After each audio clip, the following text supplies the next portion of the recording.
I'm Jill. Y'all, I have a serious confession. I've been having a horrible time concentrating on work recently. It's getting warmer, the sun is out, and all I can think about is being on a beach. When I'm at the beach, one of the things I like to do is to look for pretty driftwood. And over the years, I've actually gotten quite a collection.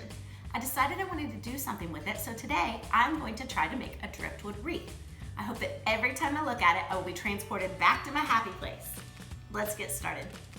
For this project, you need a wooden wreath frame, of course driftwood, paint brushes, washi tape, and hot glue.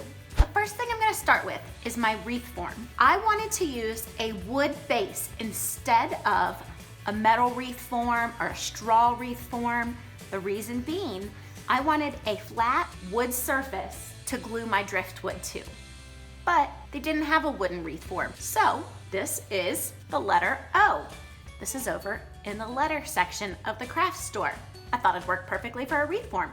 Obviously, it's not a perfect circle. However, I wanted it to still be able to fit on my front door and not be too wide.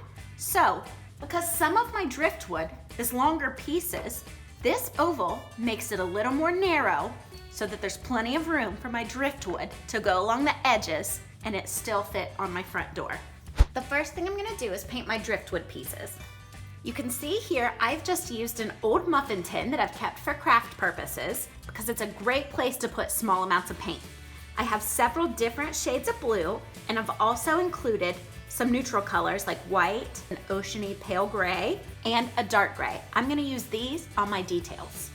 Next, I have some parchment paper. I'm gonna lay this down to protect my work surface and lay my driftwood here while they're drying. Okay, so I'm gonna do a few pieces at once. I have no design patterns in mind. I'm just gonna start going and let the creative juices flow. But I am going to just use regular washi tape, and I'm gonna make some lines on these. It's gonna act as like painter's tape just to create some patterns.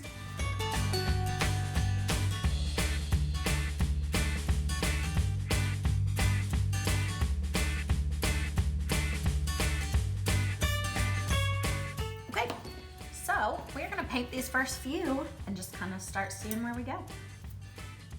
So him, I think I'm just gonna do this light blue.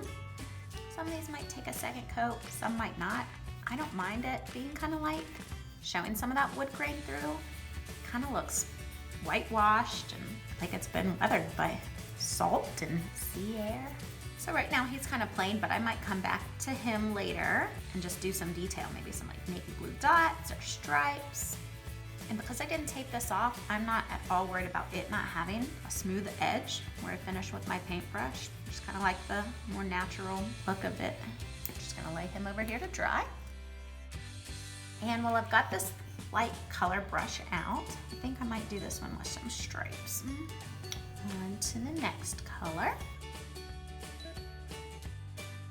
Now I'm gonna go back to the lighter again.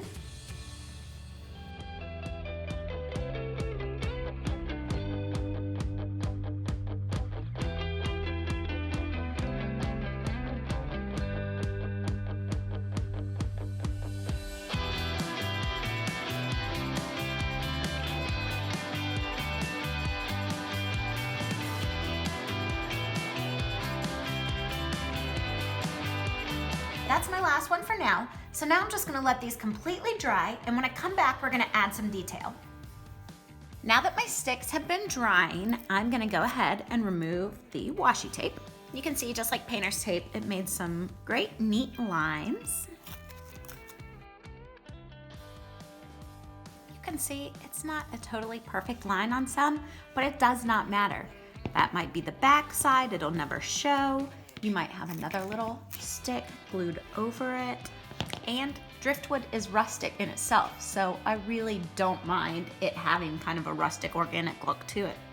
The next step is just adding some extra detail to a few of these sticks. I'm gonna use a regular toothpick and some of my skinnier paint brushes. The toothpick trick is pretty cool because I'm just using the flat end of it and dipping it in my paint to make perfect little polka dots. There is no plan. I am just kind of going with what feels right as I go. You cannot mess this up. Okay, now I think I'll add them to the bottom. This one will be cute, I think, with some navy dots across that white part. Okay, let's change it up for a minute. Maybe we could do some more stripes on this one. I think I might also just fill this in with a white stripe here. All right, guys, I think that's all I'm gonna do on the detail. So I'm gonna let those last few dry. So when I come back, we are gonna start on the wreath. So the very first thing I'm gonna do is position some of my driftwood before gluing it down, just because I wanna make sure it's exactly where I want it to be, and I might do some rearranging. I'm gonna choose some of my longer pieces to go on the bottom. Now, at first I was gonna glue them sticking off all the way like that. That makes a really big wreath, which will not fit on my door. So I think I'm just gonna bring them in a little bit and see how I like that.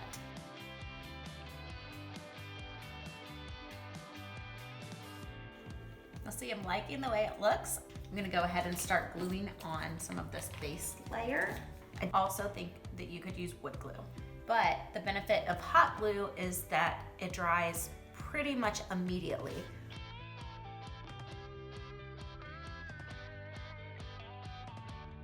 Now, all I'm gonna do is fill in anywhere I see some blank spots. Okay, that's it. I really don't see anywhere else we could jam another one in. I'm gonna let this completely dry, and then we're gonna get it hung up.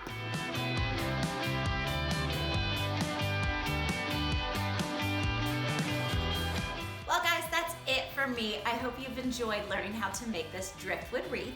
Let me know in the comments below how you would decorate yours. Thanks for watching. Don't forget to give us a like and subscribe, and we'll see you next time.